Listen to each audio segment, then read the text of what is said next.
13 ayat 17 sampai dengan 22. Allah menuntun umatnya.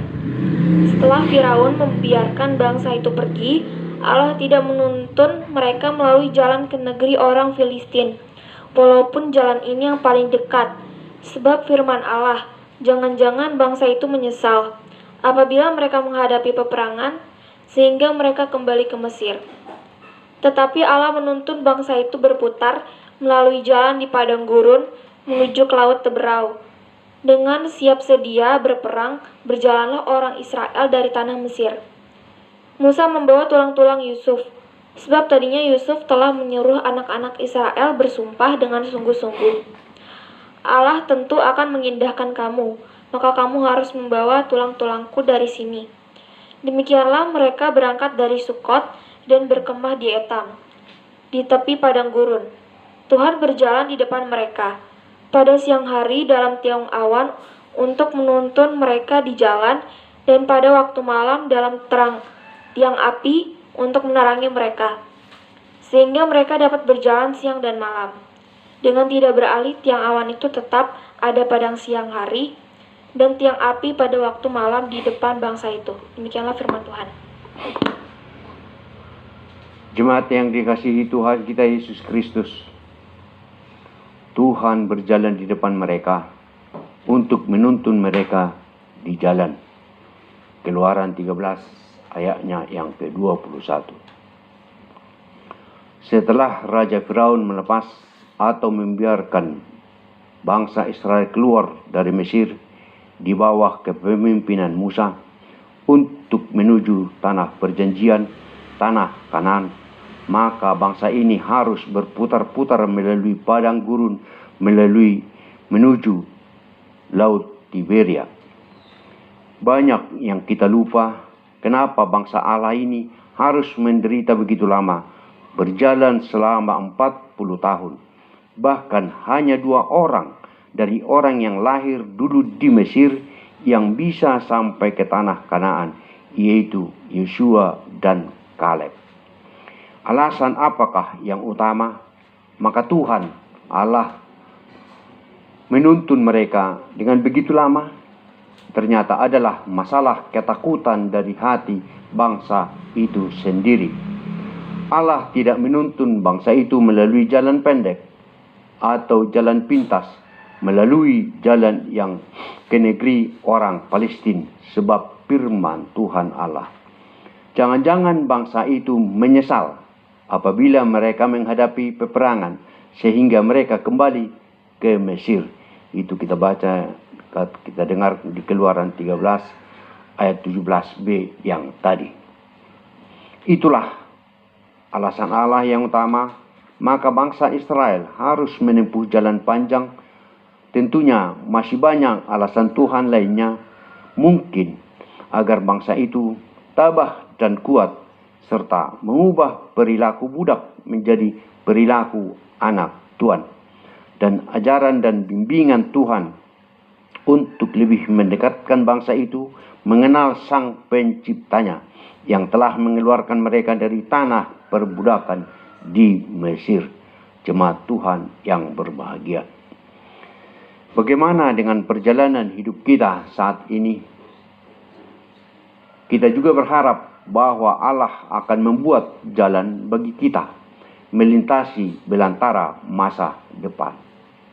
Tuhan tidak akan pernah meninggalkan kita sendiri. Dia akan membimbing kita. Kita dapat belajar sesuatu tentang kasih-Nya dengan melihat apa yang dilakukannya kepada bangsa Israel saat mereka keluar dari tanah Mesir. Dia berjalan di depan mereka dan menuntun dan menunjukkan jalan mereka dengan tiang awan dan tiang api. Saat ini mungkin kita tidak dipimpin oleh tanda-tanda dramatis seperti awan dan api. Namun Allah memberikan sesuatu yang lebih baik, yaitu kehadiran Roh Kudus yang menyertai kita semua. Tetapi penghibur yaitu Roh Kudus yang akan diutus oleh Bapa dalam namaku, dialah yang mengajarkan segala sesuatu kepadamu dan akan mengingatkan kamu akan semua yang telah kukatakan kepada kamu. Yohanes 14 ayatnya yang ke-26. Kita mungkin tidak akan pernah melihat jalan setapak kehidupan ini dengan jelas.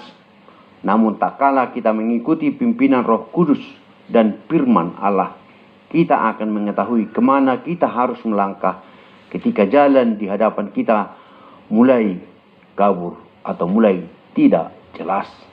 Firman Tuhan dalam Galatia 5 ayat 16 dan 18 mengatakan, maksudku ialah kehidupan oleh roh, maka kamu tidak akan menuruti keinginan daging. Akan tetapi, jikalau kamu memberi dirimu dipimpin oleh roh, maka kamu tidak hidup di bawah hukum Taurat. Jemaat Tuhan yang dikasihi oleh Yesus Kristus Tuhan kita. Bagaimanakah seorang pengikut Kristus dapat selalu berada pada jalur yang benar dan menghindari karamnya kapal rohani? Paulus menuliskan tentang betapa pentingnya berpegang kepada iman dan hati nurani yang murni. Tugas ini kuberikan kepadamu, Timotius, anakku, sesuai dengan apa yang telah dinubuatkan tentang dirimu, supaya dikuatkan oleh nubuat itu, engkau memperjuangkan perjuangan yang baik dengan iman dan hati nurani yang murni. Beberapa orang telah menolak hati nuraninya yang murni itu, dan karena itu kandaslah iman mereka. 1 Timotius 1 ayat 18 dan 19.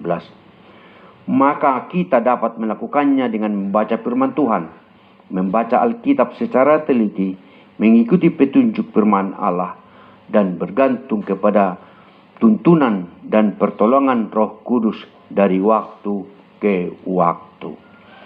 Jika kita membaca kisah yang mempesona dalam Kejadian dan pembebasan yang dramatis pada kitab Keluaran, maka kitab Imamat, khususnya Imamat 18 ayat 4 dan 5 mengatakan, kamu harus lakukan peraturanku dan harus berpegang kepada ketetapanku agar hidup menurut semuanya itu. Akulah Tuhan Allahmu. Sesungguhnya kamu harus berpegang pada ketetapanku dan peraturanku. Orang yang melakukannya akan hidup karenanya. Akulah Tuhan.